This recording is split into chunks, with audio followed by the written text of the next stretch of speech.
now in order to produce music.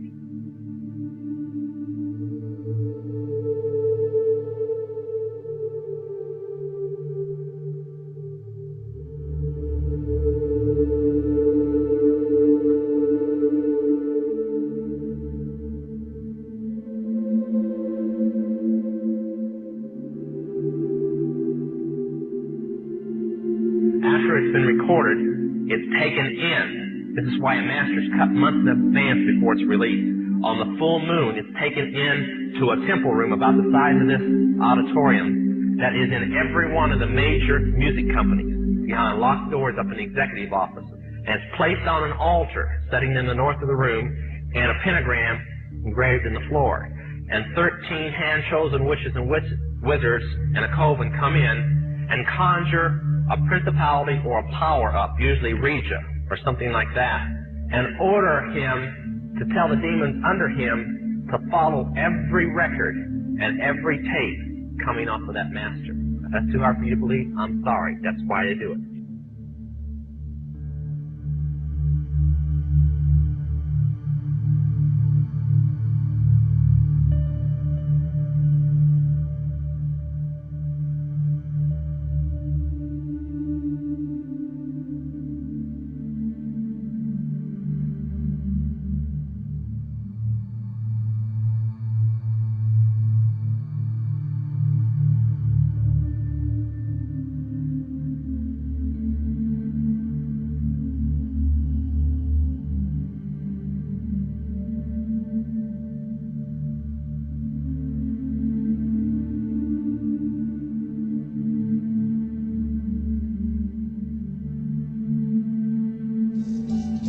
And more, much more than this, I did it my way.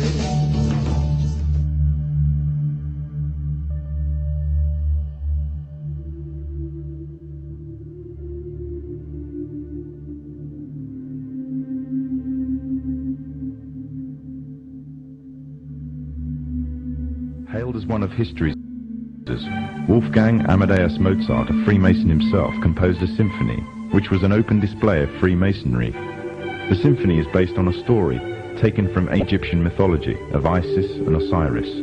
The pagan rites of ancient Egyptian mythology form, through the Kabbalah, one of the fundamental aspects of Freemasonry.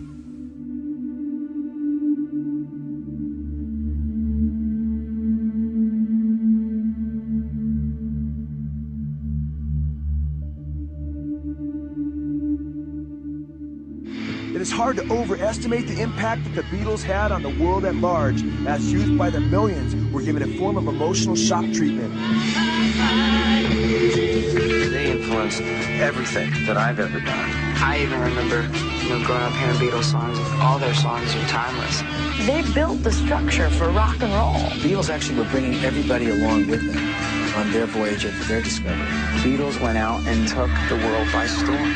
I grew up with them. They helped us grow up. They got me arrested 3 or 4 times. I think they did a lot for society. Those songs are in my memory banks I think they're actually my genetic material. All-time favorite musical group. Beatles. Beatles.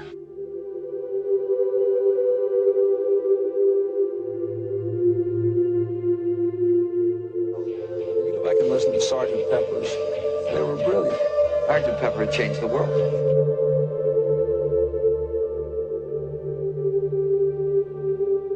You notice that, again, there's an audience that is there. Ringo Starr made a statement about it. He said that they are people that they highly admired and respected. And up in the upper left-hand corner, you notice there's a bald-headed man. That man just so happens to be a guy named Aleister Crowley.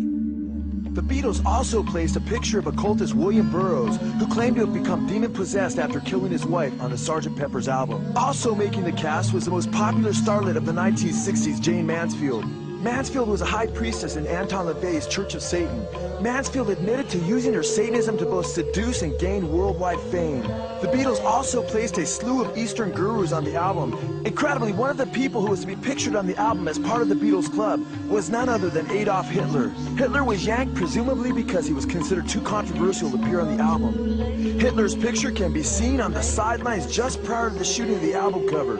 It has been well documented that Nazism was rooted in the occultic teachings of Madame Blavatsky and others. Aleister Crowley claimed that Hitler was his disciple and was seeking to implement the teachings of the Book of the Law through his policies of the triumph of the will. And of course, as we have noted on the top left, we find the picture of none other than Aleister Crowley.